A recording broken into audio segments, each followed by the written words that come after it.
Hi everyone, Congressman Tom Rooney here. It's been a busy week in Washington, but as promised, here's an update on what happened this week. The House passed many important pieces of legislation, ones you may not have heard about on the evening news. One bill passed will help people in rural communities obtain mortgages while simultaneously promoting responsible lending practices on behalf of banks. Another bill passed this week limits the awards and bonuses paid to VA employees, a small step in the long process of VA reform. And finally, the House passed a bill that provides honorary veteran status to members of the National Guard or Reserves who have served 20 years and do not meet the full requirements for veteran status. These men and women have devoted themselves to the protection of our country, and it's the least that we can do to bestow upon them the status of honorary veteran. Also this week, I was joined by a bipartisan group of 22 other House members in writing to the chairs of the Senate Committee on Appropriations, urging that they support funding to combat citrus greening disease in their 2016 appropriations bill. HLB, better known as citrus greening, is a bacterial plant disease that Florida has been battling for many years, and it's now infected parts of Texas and California. We need to invest the necessary funds to finding a cure for citrus greening disease before the American citrus industry and Florida orange juice become a thing of the past. This week, the president said he would also close Guantanamo Bay and transfer people like Khalid Sheikh Mohammed to their home country or here in America.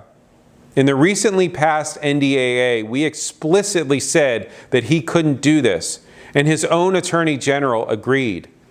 That NDAA is now on his desk. I urge him to sign it.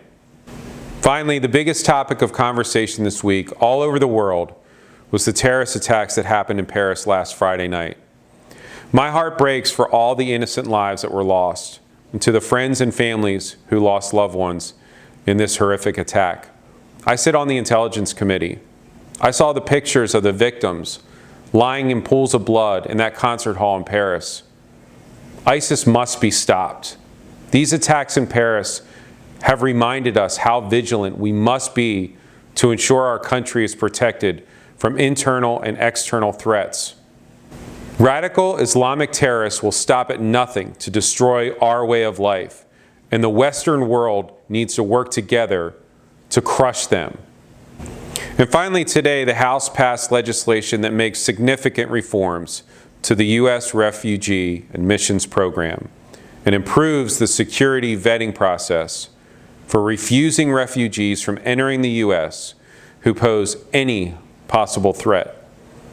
This legislation makes it necessary for the Department of Homeland Security, the FBI Director, and the Director of National Intelligence to certify to Congress that each refugee is not a security threat prior to his or her admission to the U.S. Again, this bill will increase our national security to guarantee that without a shadow of a doubt, that when refugees are let into this country, that they do not pose a threat to the American people.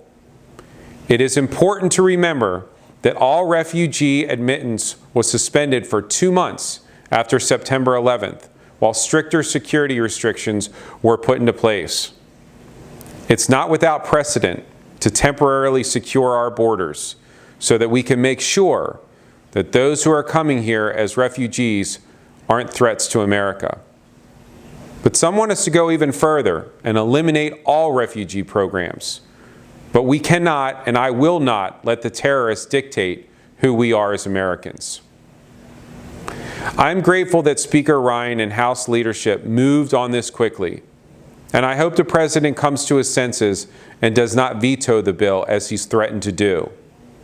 We need this bill to keep the American people safe. Thanks again for taking the time to listen to this message. I hope you and your families have a great weekend and a great Thanksgiving.